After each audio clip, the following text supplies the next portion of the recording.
Hulk sir, আপনার বাড়ি থেকে একটা চিঠি এসেছে। এই নিন স্যার।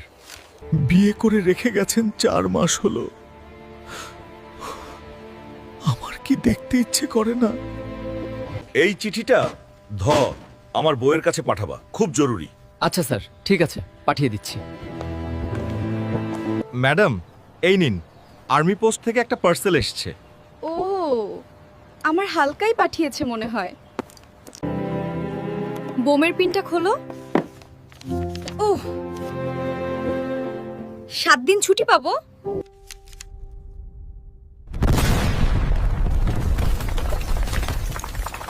বউ দেখো, আমি 7 দিন ছুটি পাইছি, এখন খুব মজা হবে। মজা তো বাল হবে, আমার ওইখানে ব্যথা হয়ে গেছে। বউ, আজকে অনেক দিন পর খেলা হবে। বন্ধুরা, আমাদের রোমান্স দেখতে চাইলে লাইক আর সাবস্ক্রাইব করে দিও।